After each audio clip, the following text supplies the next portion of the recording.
It does seem to transition rather quickly. So, as you know, I had the first piece on Sunday. For those of you who were here, I hope that gave you a few things to think about and maybe a few things to read about, because I don't remember in history class at all anybody ever mentioning the Black Robe Regiment. Of course not. I remember them talking about Paul Revere, you know, ride the horse, gotta go tell them the Brits are coming, the Brits are coming, and then people start shooting, and that was pretty much what I remember from history class. You forgot the light. Yeah. So, yeah, they appear to have left out a few things. Gee, what a surprise. And that would have been in the 1970s, so what do you think they're leaving out now? Yeah. You know, whatever's inconvenient to the story these days, right? You won't hear about that. But To the agenda. hopefully those things got you to kind of go, huh, I wonder who these guys were. So if you happen to be watching my Facebook page by chance, I'm putting 5 guys every day that were the original 56, I believe, of the signings for the Declaration of Independence. So if you want to know a little bit more about who all these guys were, yeah, and you got Samuel Adams. Everybody's like, oh, good, yeah, great beer. Like, no, not exactly. George Washington, yeah, we got a whole town named after him, right? And we got a state named after him. Sweet. Okay, so who was he? Huh? John Adams, John Quincy Adams. They were related. You probably guessed that by last name, but do you know how they were related? What did they do? Benjamin Franklin. He was a real character. Yeah. You wouldn't think by looking at him, but he was a womanizer. Yeah. He got a lot of ladies, but he also did a lot of other things that were very important for our country, including starting the postal service. He had the first post office in That's why Philadelphia. it's on a $100 bill. So he's on the 100, yeah. So all these folk had a lot of things going on in the background that we've never been told about. So take a little time, do some reading. Really interesting stuff. John Hancock's cool too. Yeah, he was another character. So, you know, these guys were just like us, humans, right? You know, we sometimes look at them, and we need to be careful with that, because, you know, we kind of push them so much up that they're like demigods or on this pantheon. Well, they're on the side of a mountain, for heaven's sake, right? Yeah. They're you know, in stone for all eternity.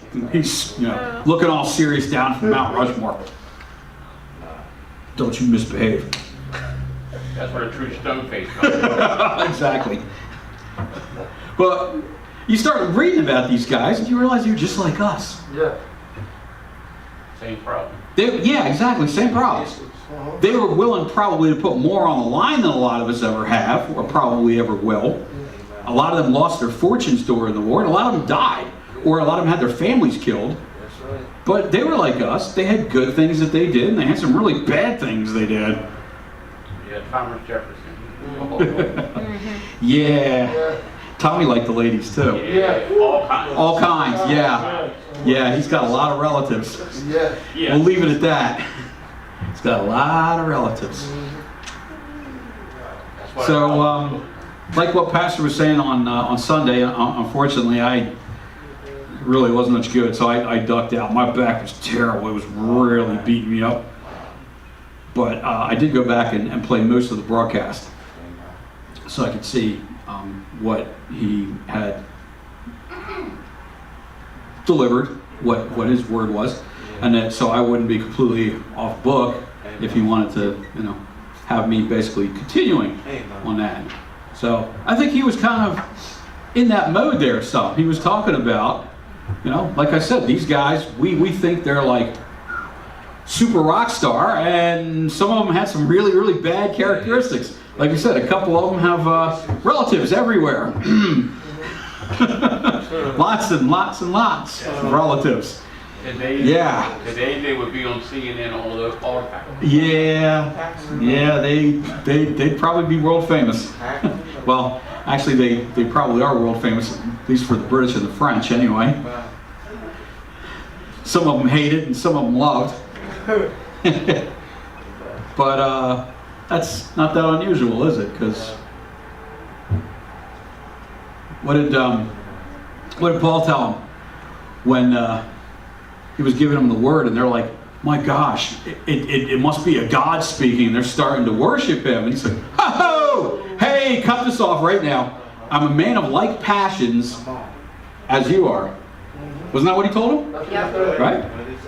So, what does that tell us? Passions can be good, or passions can be not so good. It depends on where they're channeled to, right? And what you do with them. Moses had a lot of passion. Yep. Yes. Actually, it got a little out of control when he was younger, and in his passion, he killed a man. He killed an Egyptian, and he had to do the electric boogaloo part 2 out in the desert for 40 years because they were going to wrap him up and kill him too. He'd be executed for his crimes.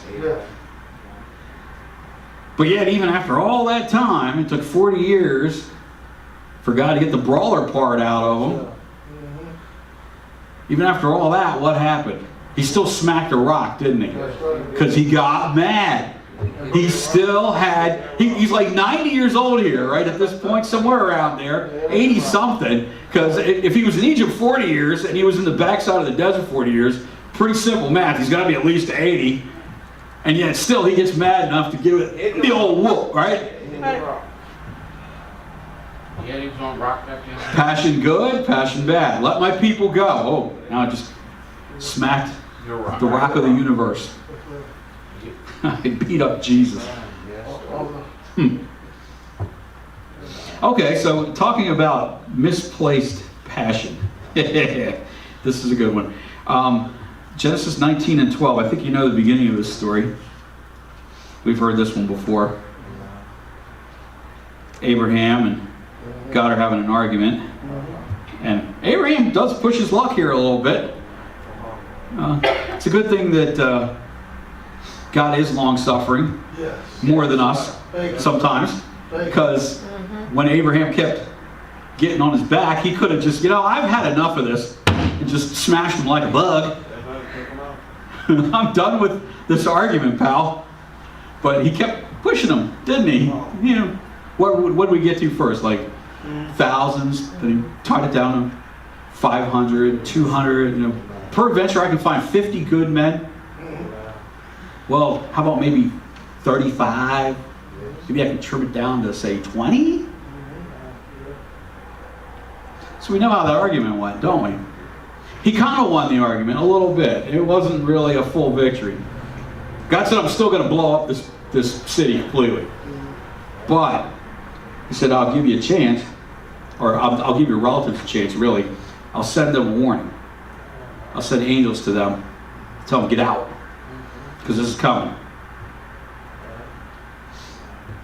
And it said that when he sent the messenger to them, right, that the rest of the city heard, well, basically without being too graphic, fresh meat.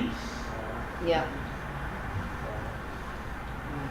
So how disgusting is it that it went around that quickly that we got 2 good-looking men just came into town that are not from our tribe, not from our group, not from City Sodom, not from City Gomorrah. They're like, oh, all right, got some newbies here, eh? Well, we know what their job was, and they actually weren't human, right? They were angels. So to warn them, he said, you need to get your behinds out of this place, because an atomic bomb is going to go off very, very soon. The men said to Lot, hast thou here any besides, son-in-law and thy sons and thy daughters, and whatsoever thou hast in the city, bring them out of this place. For we will destroy this place, because the cry of them is waxing great before the face of the Lord, and the Lord hath sent us to destroy it. All right, so do you remember that he put blindness on the guys that were outside the house. And you would think that that would be enough to shut them down, right? That they'd be like, okay, you know what, I can't see anything. This is stupid. I'm going home. Oh, no. They were going around on their hands and knees trying to find the door, trying to pull in to this building, even after being struck with blindness, because they were that, bad place. And Lot went out and spake to his sons-in-law, which married his daughters, and said, Up, get ye out of this place, for the Lord will destroy this city.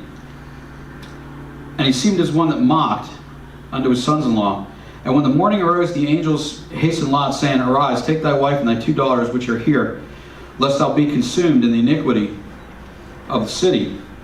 And while he lingered, the men laid hold upon his hand and upon the hand of his wife and the hand of his 2 daughters. Where's the sons? The Lord being merciful to him, and they brought him forth and set him outside the city. Okay, so Lot wasn't born there. Right. Lot's wife wasn't born there. Right. Lot's daughters weren't born there. Lot's son-in-laws were born there. See something weird here? All the ones that weren't born there were fine with leaving. The ones that were natives had this going on in their head for generations. Yeah. They were twisted. They left the normal use of a woman and a man and did stuff. And they were so ingrained that even though they were supposedly the son-in-laws, what does that tell you they would have rather been doing? And they refused to leave. It says plainly. It tells us right here. They didn't go. The rest of them did.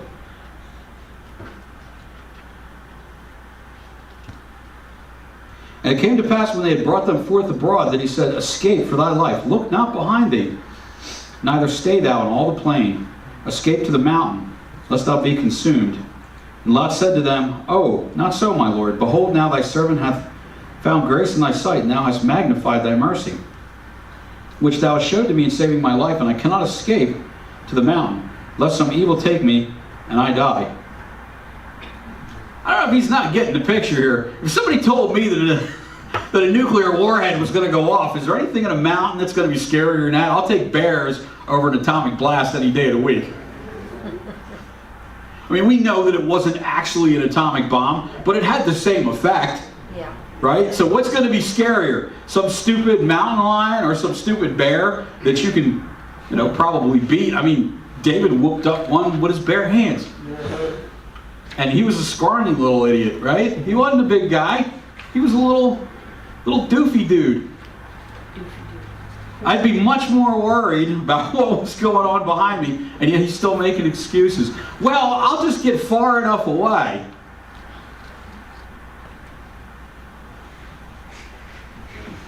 Is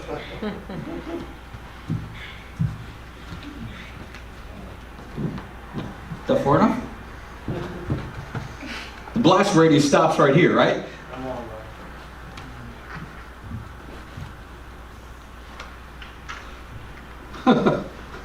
Lest some other evil take me and I die.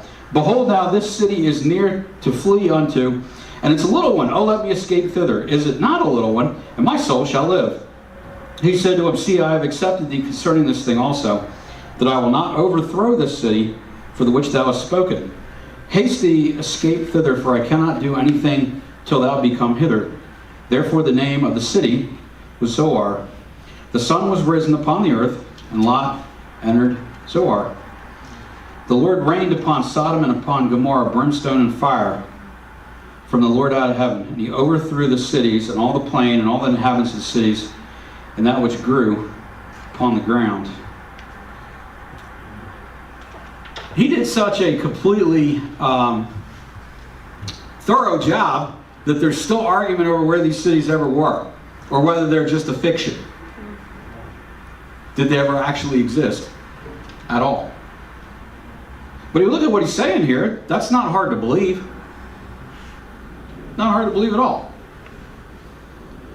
Right? We find ancient stuff buried in the ground. We dig it out, they dig around the pyramids. I mean, the pyramids aren't going to hide. They're 400 some feet high, right? But all around there, all little things that nobody knew about. There was a big ship that was buried next to the Pyramid of Khufu. It's called a solar boat. It wasn't actually intended to go anywhere. It was never expected to float in water. It was put there so that when he was journeying through the afterlife, the Pharaoh had transportation, and all his slaves would be running the ship for him, and he was supposed to ride this puppy. And this thing was like 100 some feet long. It's big. And it was hiding. Right? So we've got stuff all over the world that we don't know about yet or have only partially explored, and are just amazed at what we dig up. It's like, wow, I didn't even know that was there. That is so crazy. Look how amazing the engineering was. Look how far advanced these guys were past what we thought at that particular point in time humans had developed enough. Right? And then we get something that just completely flips that over. Like the little machine that was found near Greece, the Antikythera, I think I'm pronouncing that correctly. It's a box about yay big, and it's a computer that actually plots all the locations of the planets. Anytime during the year, it has all these dials and gears and everything. Nobody figured anybody was near smart enough to build something like that at the time that this thing was constructed. It is old. It is very old. It doesn't work because it's all corroded, but they did a computer model of it and fixed all the gears and then, twisted them electronically and watched everything turning. And they're like, wow, this is crazy. Stuff happened way in the past that we don't know about. The Valley of the Kings, the same way. Yeah, Valley of the Kings, yeah. But here, this blast was so big that it destroyed everything. There are no foundations left. There are no wells left. There are no tombs left. There's nothing hiding in the dirt. If you know anything about atomic weaponry, again, that's the only thing that I can compare this to, because they're similar at least anyway. That'll make a big enough blast crater that not only does it wipe out everything that's on the top of the dirt, it goes into the dirt. So when he hit these with whatever God's booming wrath was, this fireball that shot out of his hand, it must have scooped a crater and destroyed everything. Foundations and all gone, just gone. Completely gone. It said he threw the city, the plains, the inhabitants, and that which was growing. Absolutely nothing left. His wife looked back from behind him and she became a pillar of salt. Oops. What were you saying on Sunday, Pastor? About going back to things that we shouldn't look for? Wasn't that part of your message? Mm-hmm. Looking back? What'd she do? Look back. What happened to her? Salt. Nothing good. Why'd she look back? Because she was a woman. Couldn't tell her what to do, huh? Nope.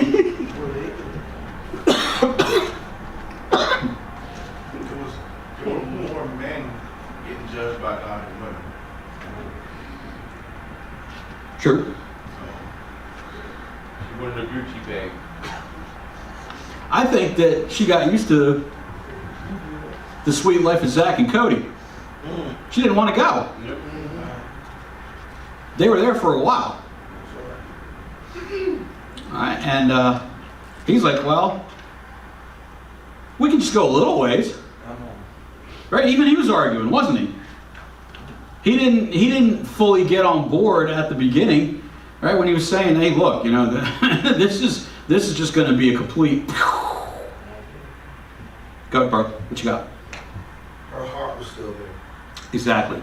The Bible says, wherever your heart is, where your treasure is. And even though she That's where I was heading. promise Yep. of a life, God was going to take her out. God had made a way. A lot of times, God makes a way every time for us, and our heart is still with the mess, still with the junk. And we don't want to take an unfamiliar bridge into unfamiliar territory because we're not used to it. But if God said He will never leave you nor forsake you, that means you're not going alone. A lot of times our hearts are in places they should never be. And so that we find it hard to trust God. We find it hard to trust his messenger. Yep. Out of everybody in that city, the angels came for them. Yep. Because they were the only ones worth Right. pulling out. So now, his wife, instead of getting her freedom, getting out of bondage, literally wanted her heart restored. That's exactly my thought as well. I hope the microphone picked that up. So, yeah, kind of what I was getting to, right? So, what was he saying, right? He was just tiptoeing up to the edge here, right? He's like, can I just kind of stay a little bit? Well, she wanted to do this. She wanted to keep one foot on each side. And he said, no, you can't do that because the spot where your one foot is going to be completely annihilated. You need to get out. Well, just look at what was just going on. Even here at the first couple paragraphs, even Lot's arguing, well, I could just go a little ways. I don't want to go all the distance because there might be something up in that ugly mountain that's going to eat me. Well, he was showing that he wasn't ready to go either, really. He was divided mind. She was just more divided than he was. She was like maybe 90% staying and 10% running off. And he was like, I don't know, 50-50 or something here, right? So she turns around even though she was told not to. And instant Morton iodized. That's why there's a woman on And the bad thing is that the Bible says the angels took them and thrust them out. Yes. Sometimes God want to bless us, but he got to get us out of the mess that we're in. And he'll thrust us out, and we'll get mad at God Because it hurts. for thrusting us out. If it wasn't for the angels, they would have stayed there and died. Yes. So he took them by the hand, and the Bible says, basically they teleported them to the edge of the city. Pretty much. And see how good God is? God knows he wants to bless us. He wants to save us. He wants to get us to a place of growth. So he'll thrust us out of the situation. But just like I said on Sunday, we go back. Peter got thrusted out of the gate. He didn't go back in jail. No, he didn't. He kept going forward. How about Abraham? Or actually, he was Abram, right? He's living the sweet life of Zach and Cody over here in this hanging out with the Chaldees, Ur of the Chaldees. You heard me talk about that before. They left some tombs behind too. They're nowhere near as famous as the Egyptians. A lot of people probably didn't know this or ever looked it up, but they left a lot of fancy stuff too. There was a lot of gold, a lot of stones, a lot of fancy wagons and things like that. They did burials very similar to the Egyptians. So this was no little, squatting campground with a couple of tents and some camels. This was a civilization. They had some class. And he lives there. And one day he's like, doo-doo, and God's like, Abram, I am the God of the universe. Huh? Okay, who's playing jokes on me? Nope, no joke. I need you to leave. Leave? But this is cushy. Have you looked around? Are you crazy? I'm not leaving. This is good. Why do I want to leave here? I got stuff. We got a nice house. I'm rich. I've got cattle. I've got camels. I've got sheep. I've got goats. I got a nice place going on here. I don't want to go anywhere. You're going to leave.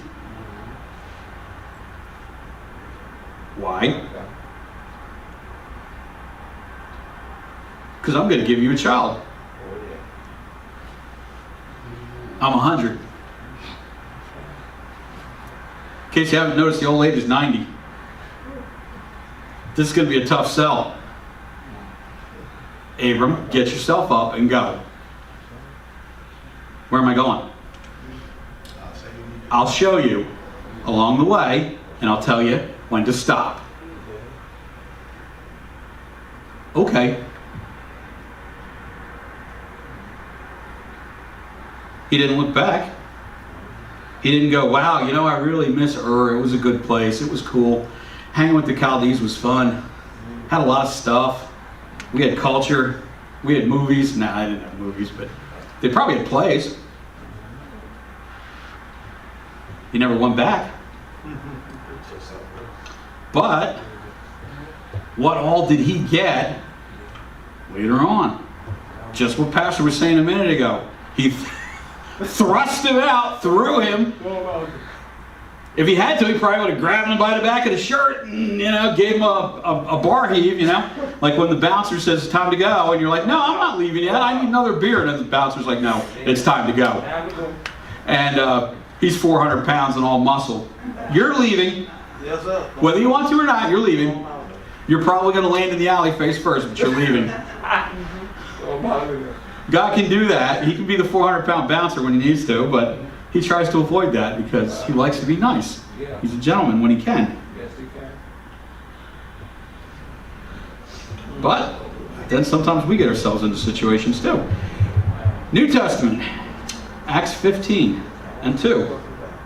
When therefore Paul and Barnabas had no small dissension and disputations with them, they determined that Paul and Barnabas and certain other of them should go up to Jerusalem to the apostles and elders about this question. And being brought on their way by the church, they passed through Phoenicia and Samaria, declaring the conversion of the Gentiles. And they caused great joy to all the brethren. But when they were come to Jerusalem, they were received of the church and of the apostles and elders, and they declared all things that God had done with them. But there rose up certain of the sect of the Pharisees, which believed, saying it was needful, needful to circumcise them and to command them to keep the law of Moses. Mm-hmm. And every man in the building right now is cringing. That is not something you want to do voluntarily. It hurts. Yeah, when you're a baby, you don't remember it. That's probably best. And the apostles and elders came together for to consider of this matter. And when there had been much disputing, Peter rose up and said unto them, Men and brethren, ye know how a good while ago God made choice among us, the Gentiles, by my mouth, should hear the word of the gospel and believe. Well, what do we know about Peter and talking to Gentiles? He wasn't all for it at the beginning, was he? No. Didn't he and Paul have a pretty close nose-to-nose, face-to-face, almost punches-to-punches kind of meeting? What do they call it? We call that, what, coming to Jesus meeting, right? Yeah, they were having a real coming to Jesus meeting. Literally. And yet, here, Peter is making a very bold statement. He's got it squared away finally. Said to them, Men and brethren, ye know that a good while ago God made choice among us, the Gentiles by my mouth should hear the word of the gospel and believe. And God, which knoweth the hearts, bear them witness, giving them the Holy Spirit, even as he did unto us, and put no difference between us and them, purifying their hearts by faith. Now therefore, why tempt ye God to put a yoke upon the neck of the disciples, which neither our fathers nor we were able to bear? But we believe that through the grace of the Lord Jesus Christ we shall be saved, even as they. So what are they doing in 10? They're trying to wind back to the law, aren't they? But he told them the law was insufficient. Right. He told them, I gave you this for a period. Why? Because we are disobedient. We've been that way since Adam and Eve. Stiff-necked, uncircumcised, hard of heart, steel spine, concrete head. Don't want to hear it. Don't want to do it. Don't want to follow. Don't want to. If the law had worked, why wouldn't we still have it? Don't want to. No? Do you think Jesus was just sitting around bored on a Friday afternoon and said, I think it'd be fun to get crucified? No. He had to fix the problem that was broken in the law, which was already known. God wasn't surprised. He said he was the lamb slain before the foundation of the world. He didn't have to come up with a plan later on. You know, we sit around, we try something, it don't work. And we're like, oh, nuts. Okay, let's try plan B. Right? Everybody ever heard that one, right? Plan B? You know, plan B. Right? There's military plan B. There's building a project plan B. Oh, well, I ran out of money. Okay, plan B. Or I'm putting this machine together. didn't work the way I was hoping. So I could salvage most of the parts and build something else out of it, plan B. God don't ever need a plan B. Because you made a mistake to end up needing plan B. So that would mean that he made a mistake. We know that doesn't happen. Right. And we got to realize that the sacrifice that was given at the temple was only pushing it forward. It wasn't doing away with sin. It was covering their sin. Yeah. So God already knew that they would need a better sacrifice. And he told Eve that in the beginning of in Genesis what would happen. That you're just, so the fact of the matter is that he already knew that Jesus would be that ultimate sacrifice that will, the Bible said, without the shedding of blood, there's no remission, no removal of sin. So he knew that goat's blood was only a temporary fix until Jesus would come on the scene. Mm-hmm. Right. That was, yeah. He's still in my notes. I didn't know that's in your notes, I'm sorry. So, how many times did they have to do that? Every year. Because it only bought them 1 year, right? We get mad and we pay our mortgage and they're like, I just paid you last month. You want to get paid again? And I don't know about y'all, but it sure seems like the end of the month is longer than the end of the paycheck. It was like, I thought I just paid that. And you're looking and you're going, it's the 29th of the month again already? I got to write that check again? Well, most people it's like, hit payment button because most stuff's portal now, right? But still, it's money that disappears out of your bank account in a day or two. And you're like, oh, man. So they were doing the same thing, right? They were basically hitting the buy it now button. They were doing it 1 year at a time. It didn't finish the problem. It didn't fix the problem. It delayed the problem. Right? Like having a leaky roof and just slapping some roof tar on it and saying, roofs are expensive, I'll get to it next year. I can't afford it right now. So hopefully it doesn't leak and destroy the sheathing underneath, because then you need a new roof all the way down. Uh-oh, I think my battery died. Now you need a new roof all the way down, right? The other one is behind you. The other one's behind you. Okay. I got you. Yeah. I'll fix it. Well, yeah, we can I'll fix it. we can go with this. Go ahead.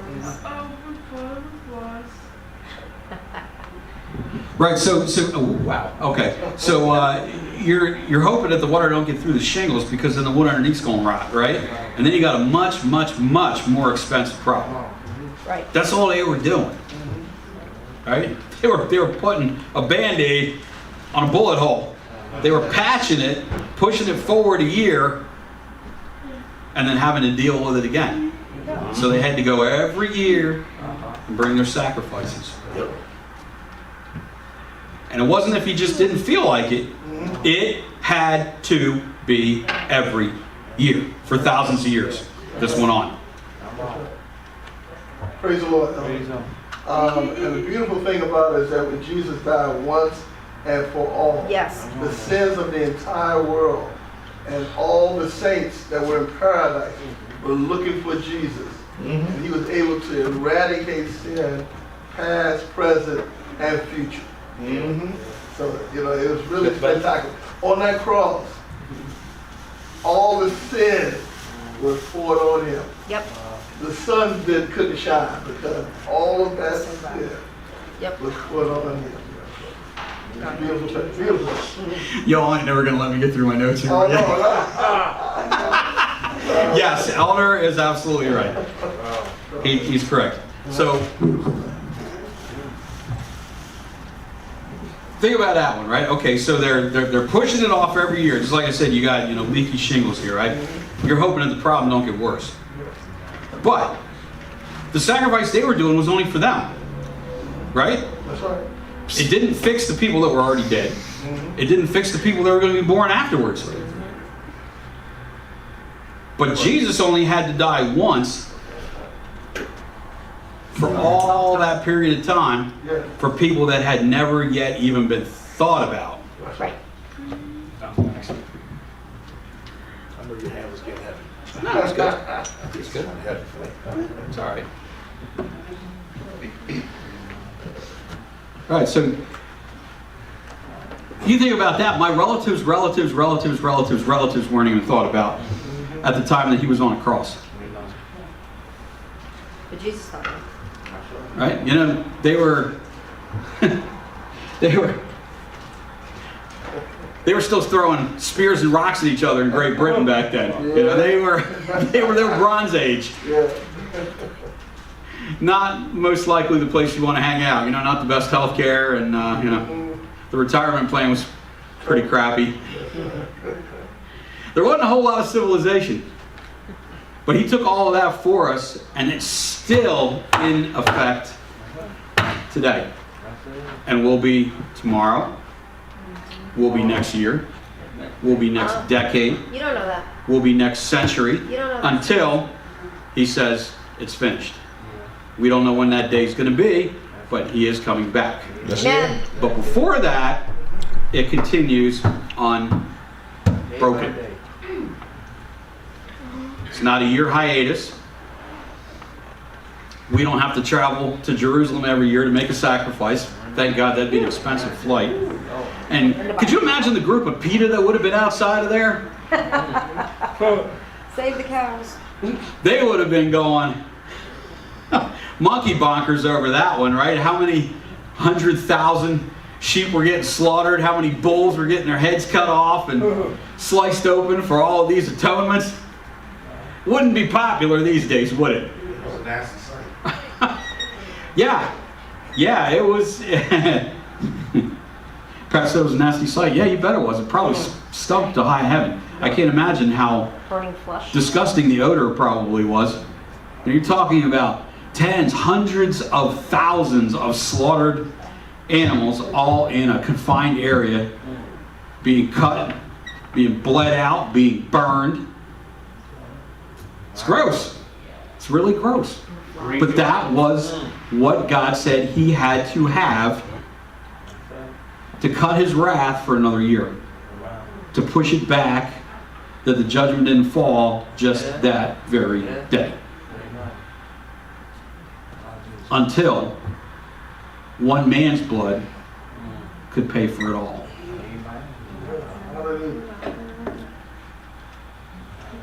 So that's what they were arguing about in 10, basically.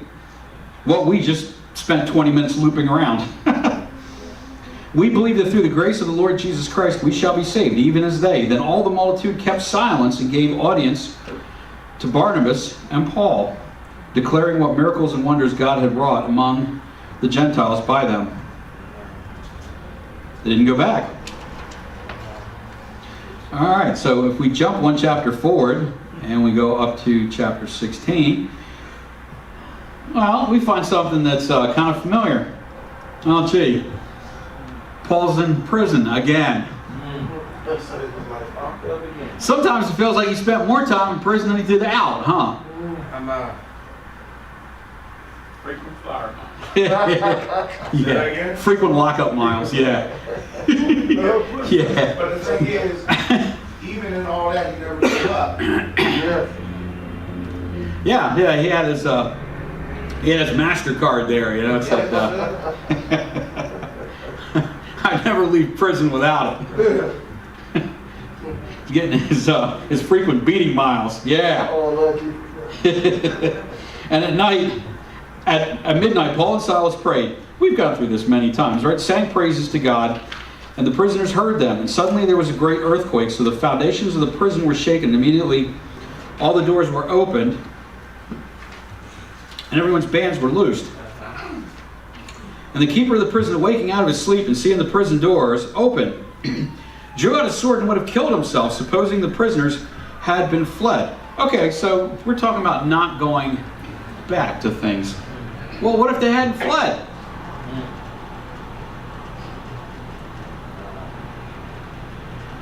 This isn't one that I went over before.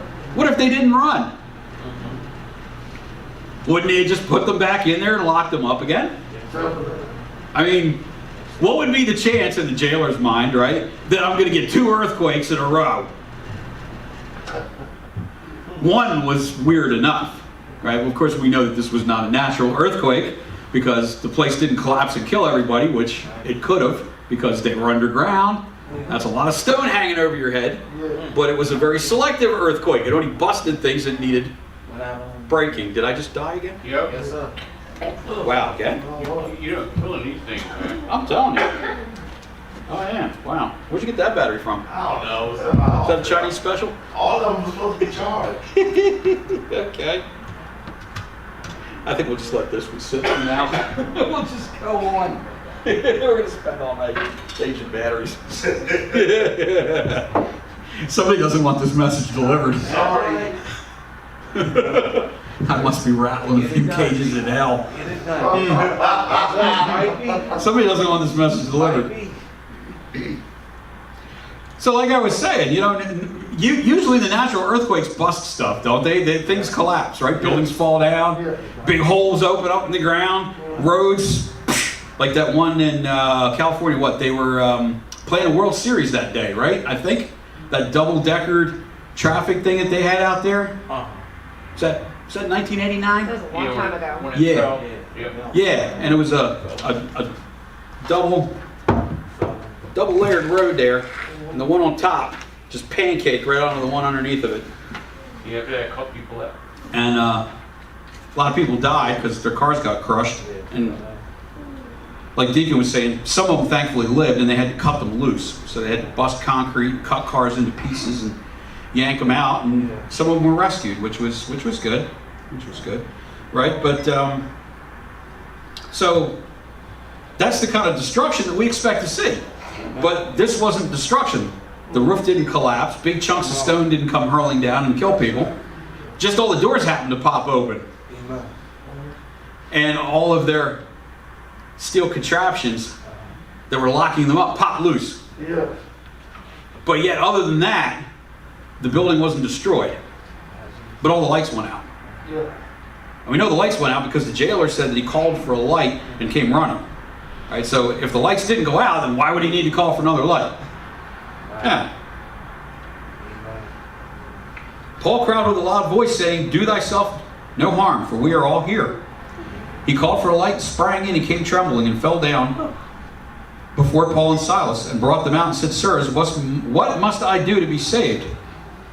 Well, let's say that he wanted to be a concrete head. He wanted to be stiff-necked and uncircumcised. He could have said, I don't care what kind of crazy earthquake that was. Y'all are prisoners. Get back. I'm going to lock you back up again. We're going to check all the chains and manacles and stuff, and if they're not working correctly, we'll go fetch out for new ones. And we're going to lock the doors again because you're in prison where you're supposed to be. That's right.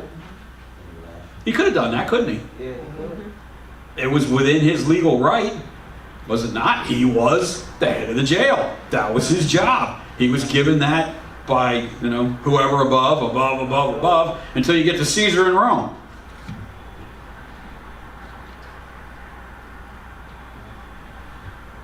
But he did none of that, did he? Excuse me, "Sir, what must I do to be saved?" And they said, "Believe on the Lord Jesus Christ, and thou shalt be saved in thy house." And then what? "And they spake unto him the word of the Lord unto all that were in his house." So they didn't just give him the mumble, right? Believe in your heart, confess with your mouth, and you're saved. No. We know that that is a falsehood. Why is it a falsehood? Because it was given to people at a church. They already knew what happened in the second book of Acts. They had already been told the order and requirement of salvation. He's bringing it to this guy, who's probably a Roman. Yes, sir. Most likely had never heard any of this before at all, Come on. but sees this craziness where the caverns didn't collapse, but yet all the doors pop open. How can that be? He's like, there's something way more here. This is something that I can't explain. This is supernatural. What must I do to be saved? Because he knew that they were preaching. He knew why they were there, because they really ticked off the guys downtown. The mayor and the council, we'd probably have them now, right? And they sent them over to the prison and said, dispense of these guys, basically. So he knew why they were there. There was no question, no misunderstanding of what their alleged crimes were. And then he sees this, and how can he argue against it? And he took them the same hour of the night, washed their stripes, and was baptized, he and all of his house straightway. And when he brought them into his house, he set meat before them and rejoiced, believing in God with all his house. And when it was day, the magistrate sent the sergeant, saying, let these men go. So do you think that guy went back to his old job? Do you think he was still a jailer? I don't think so. Because he didn't have the prisoners in jail anymore.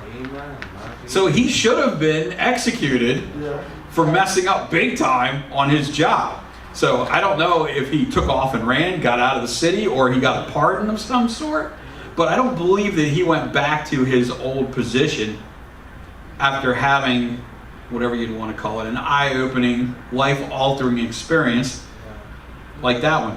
Mm-hmm. Well, that I think he was real grateful to God because he was going to kill himself if they had left. Yeah. They didn't leave. Right. And so it saved him. Them still being there, because that's what his responsibility was. Oh, yeah.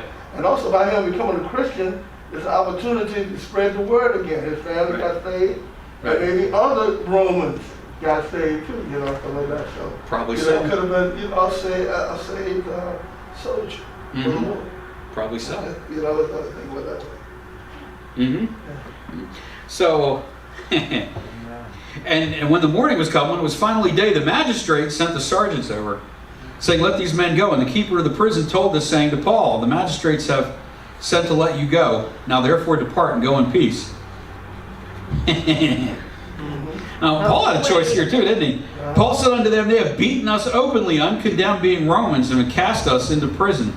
And now, here we are again. What's going on again? Thrust out again. Thrust out privily, nay, verily, but let them come themselves and fetch us out. In other words, he's basically saying, you know what, homeboy? You don't have the spine to tangle with me. I trained with Chuck Norris. You let them come down. You let them come down. You let them come down and kick me out, and I'm going to go all medieval on his body parts. I hope you didn't say it like that. And the sergeant told these words to the magistrates, and they feared when they heard they were Romans. Why? Because they could be beaten, or they could be executed, depending on how bad the infraction was, of their own Roman law. So they were not immune to all of that nastiness as well. We think about some guy who's on death row for sometimes 30, 40 years. Appeals and lawyers, and it goes around and it goes through the court. Yeah, they didn't go through all of that. I can tell you right now, there were no lawyers and no appeals and all of that. It did not take that long. You got a death sentence, most likely the next day, your head was in one time zone and your body was in another. They didn't fool. It might not have been the very same morning, but it would have been quick. It wasn't years and decades later if you had a death sentence back then. These guys were serious about their justice, or lack of justice. So he had real good reason to be afraid. It wasn't because he wasn't a man's man. He knew what they could potentially do to him. So he had very good reason.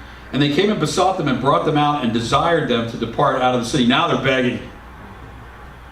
Now they're on their knees. Please don't tell anybody. Do you know what's going to happen to me if you talk? Paul's like, yeah. I'm a Roman citizen. I know exactly what's going to happen to you if I talk. Now the question is, do you feel lucky? The question is, am I going to talk or am I not? He had a chance to go back too, didn't he? How many of us would have been cool with that and said, you know what? I can get revenge here so good on this guy. I don't even have to kill him myself. His bosses will do it. All I have to do is say the word. And they'll take care of my vengeance for me. Be tough to turn that down, wouldn't it? most of us wouldn't have done that. We'd have pulled our card out right before they arrested. I'm a Roman citizen. No, here you go. I can't deal with that. So why didn't Paul play the Rome card? Person.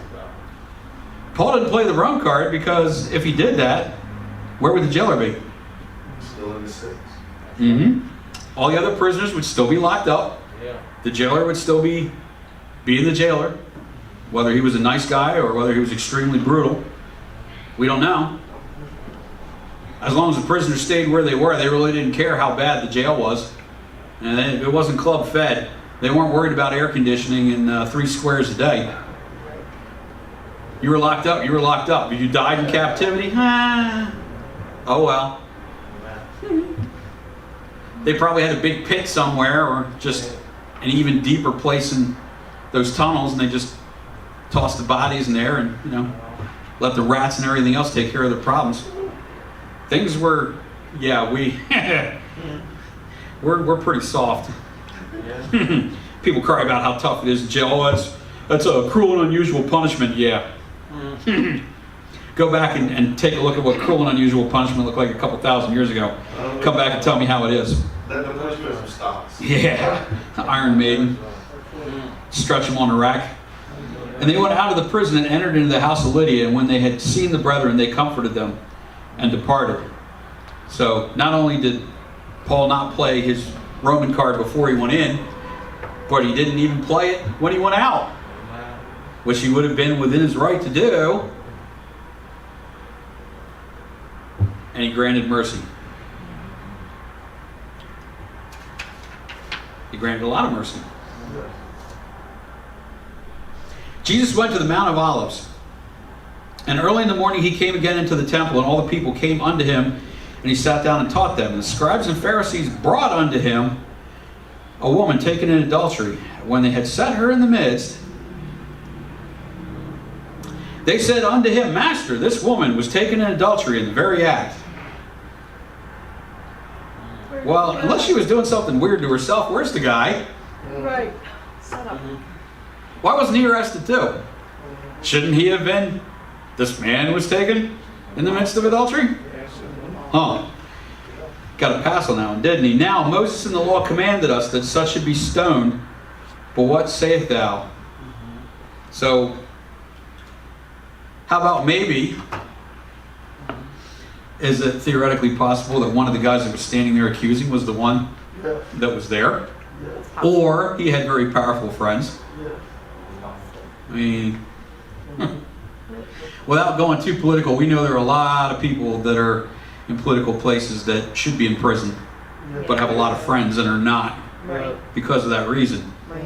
So, she has no powerful strings to pull. She gets busted.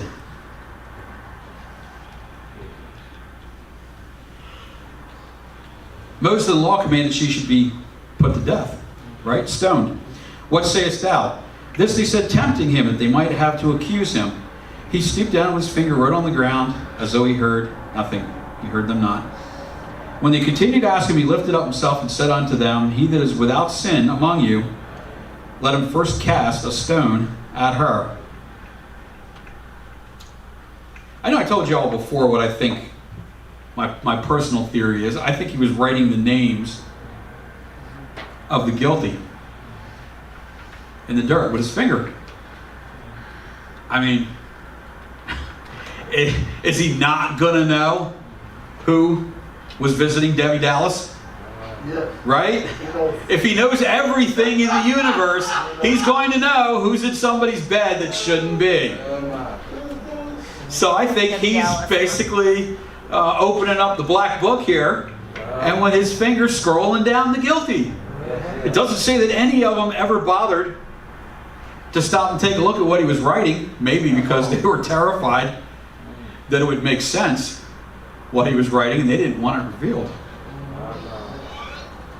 So he's just writing away, paying no mind, or at least it looks like he's paying no mind, right? He's doing a guy thing, selective hearing, right? You know that one. Yeah, anybody that's married knows selective hearing, or anybody that's dated for a long period of time. You know, guys, we have this little volume control. It's built inside there.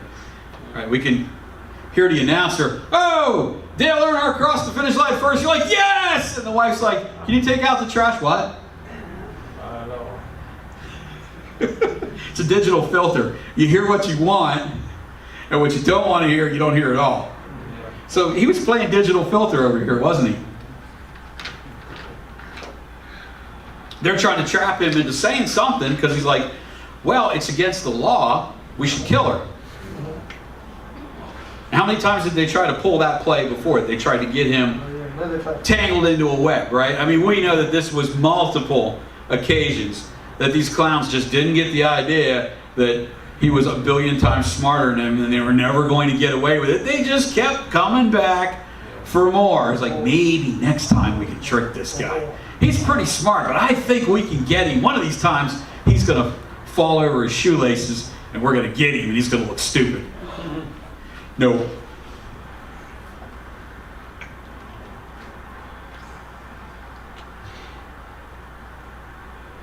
Let them without sin cast a stone. Cast the first stone at her. And again he stooped down and wrote on the ground. Oh wow, he wasn't done with his list yet. And they which heard it, being convicted by their own consciences, went out, one by one, beginning at the eldest, even to the last. Well, the youngest maybe? No. Even to the last. And Jesus was left alone, and the woman standing in the midst. Nobody wanted to know what was on that list, did they?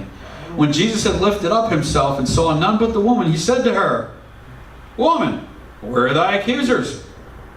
Hath no man condemned thee? They were ready to. They were picking up rocks. They weren't even thinking about it. They were ready to rock and roll. Pardon the pun. They were on go time. They got past the part about she should be killed, and they're like,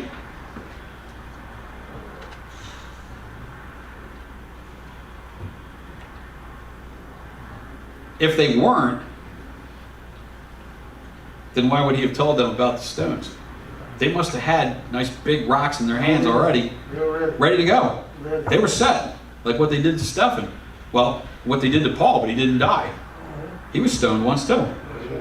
But it wasn't his time to go yet. Stephen, he had accomplished his task.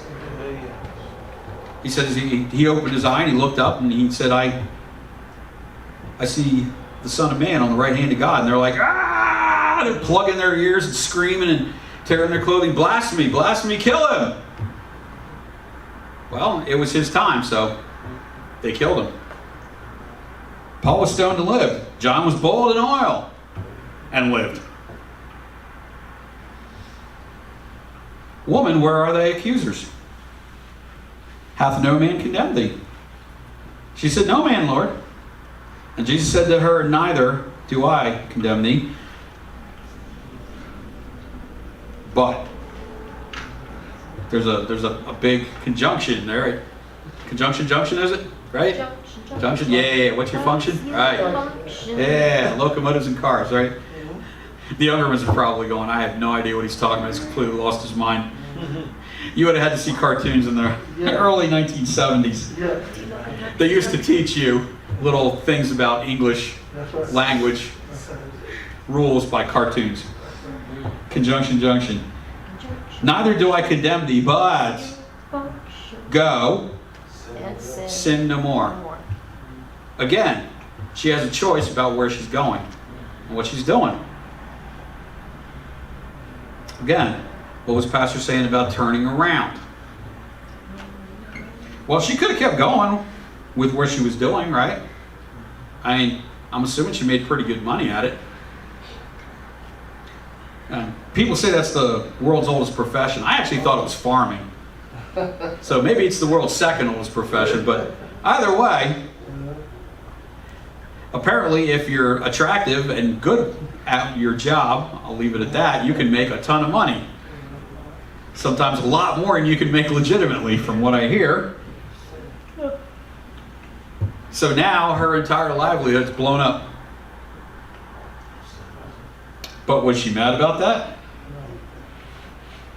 No, she wasn't mad about that at all. She just escaped death. Yes. Who's going to be mad about that? Unless you're, just not right in the head. Dying today is not something that's usually on your list of fun things to do. She wasn't wanting to be stoned. So she made a call, said, I'm not going to do this anymore.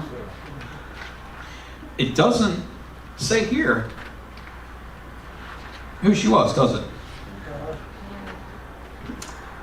But it seems kind of unusual that later on a prostitute shows up, or was, and is so nice to Jesus. That's right. What did she do? She was crying. Yeah. She was kissing on him. Yes. She cleaned his feet Yeah. with her hair, Yep. with an expensive box of oil that she busted open. Did she buy that with the proceeds of her business? Yeah, probably. Probably.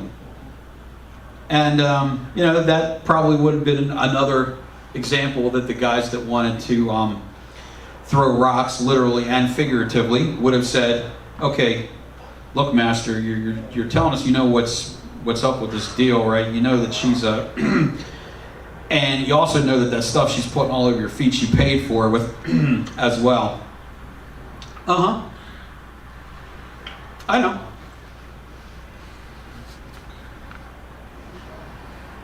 So that's not a problem? Is she doing it anymore? No. Does it not say that she did that in anticipation of my death? And didn't he also tell him that you didn't even give me anything That's right. to clean my feet, even just a little bit of water in a bowl, Yeah. which cost basically nothing? That's right. That's right. Most towns had a well, it was free, right? You live in a city now, you got to pay for it. We get a water bill. There was customer. Yeah. So we're paying for something they got free. That ain't fair. But anyway, it was, what's the saying? No skin off his nose. And he wasn't even nice enough to him to do that, to clean up his feet, or to give him something. Well, we'd probably have alcohol-based antibacterial these days. Here, you want to clean your hands after all the places you've been, out of all the people's hands that you shook. You probably want to clean up a little bit before you eat. He didn't give him any of that stuff, did he?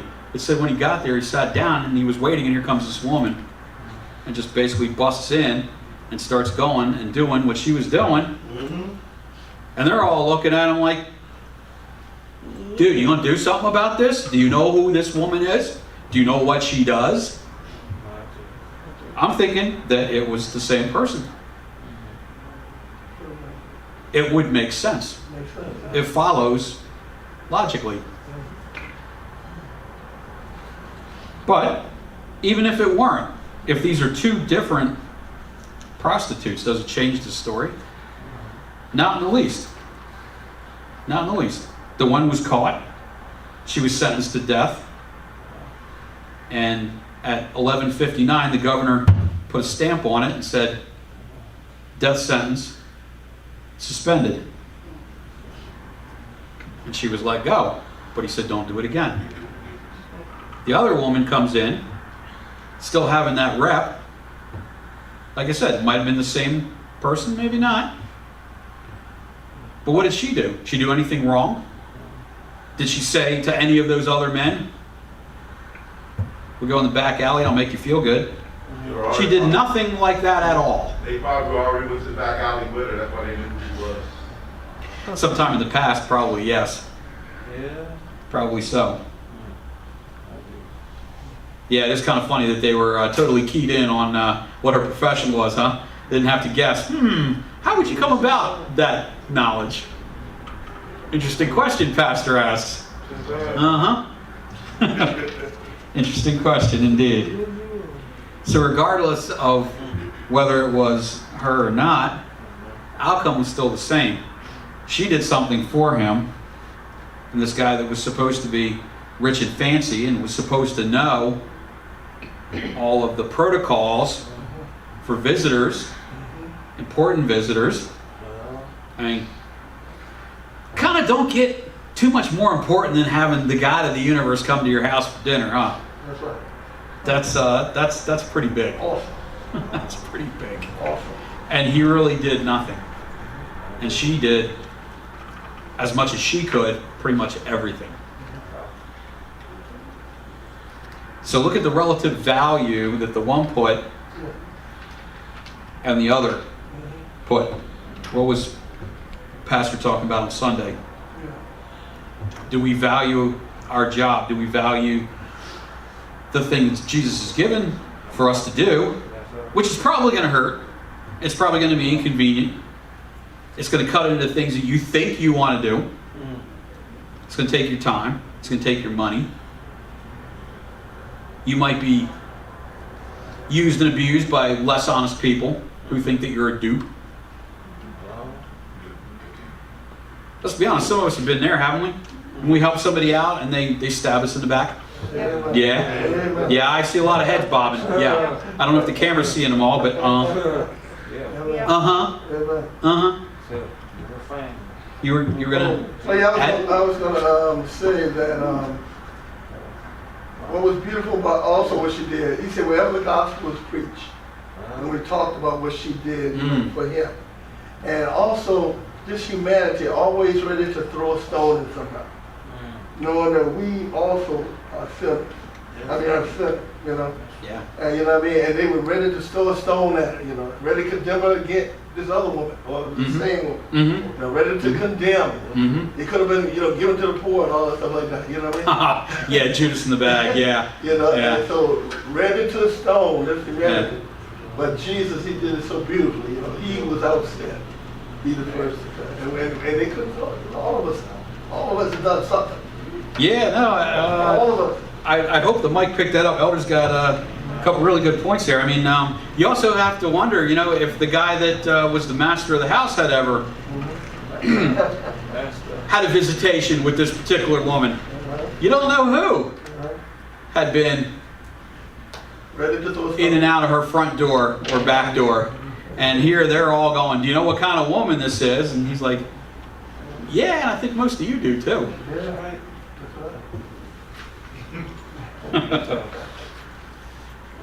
So my title was Never Going Back, right? Never going back. Never Going Back. Beautiful. Well, some of these people did go back, but most of them did not. So I hope that gives you something to think about. Where are you at right now? Yeah. And what do we need to leave behind? Don't go back. What do we need to carry with us to go forward? All right. Yeah.